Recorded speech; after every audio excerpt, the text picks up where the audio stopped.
salut, bonjour à vous, bonjour à toi qui me regarde en ce moment et bienvenue à 3 minutes de prédication. Ce matin encore, nous allons parler de la parole de Dieu et nous allons regarder un verset très intéressant. Il s'agit de Genèse chapitre 6, verset 5.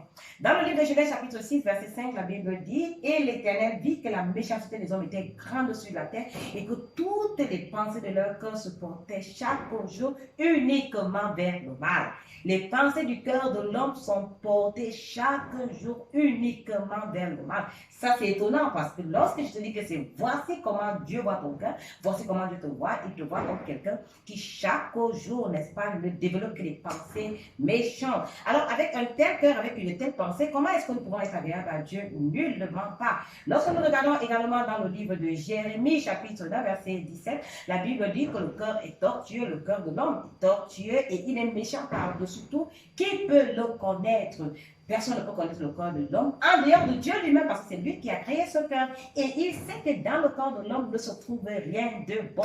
Alors si l'homme fait sortir le bien, certainement ça va surprendre Dieu.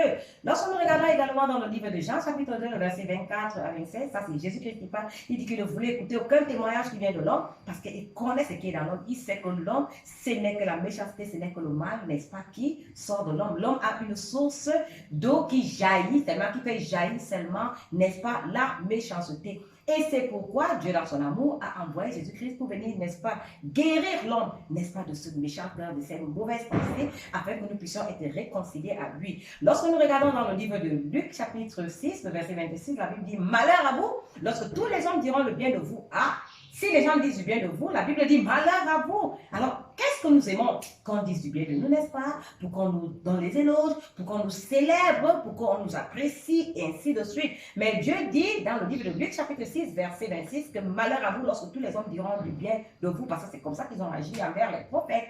Alors, lorsque nous regardons, on va se rendre compte qu'après avoir écouté tout ceci, il y a une chose, n'est-ce pas, qui reste à faire, c'est quoi? C'est de savoir que si c'est comme ça que Dieu nous voit, alors on a besoin, n'est-ce pas, de pouvoir être réconcilié avec Dieu. Et de quelle manière? Dieu nous a dit qu'il a envoyé son Fils unique afin que quiconque croit en lui ait la vie éternelle. C'est à cause de notre méchant cœur, c'est à cause de notre méchanceté que Jésus-Christ est venu afin de faire comment? Afin d'être l'agneau de Dieu qui ôte le péché du monde dans le livre de Jean, chapitre 1, verset 29.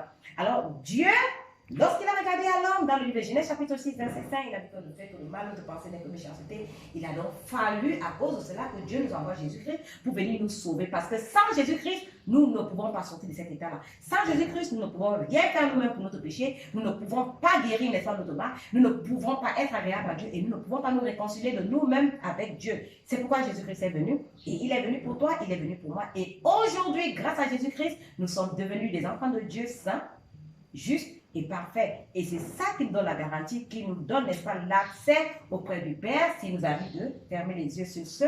Je vous dis au revoir et à une autre vidéo de 3 minutes de prédication. Merci.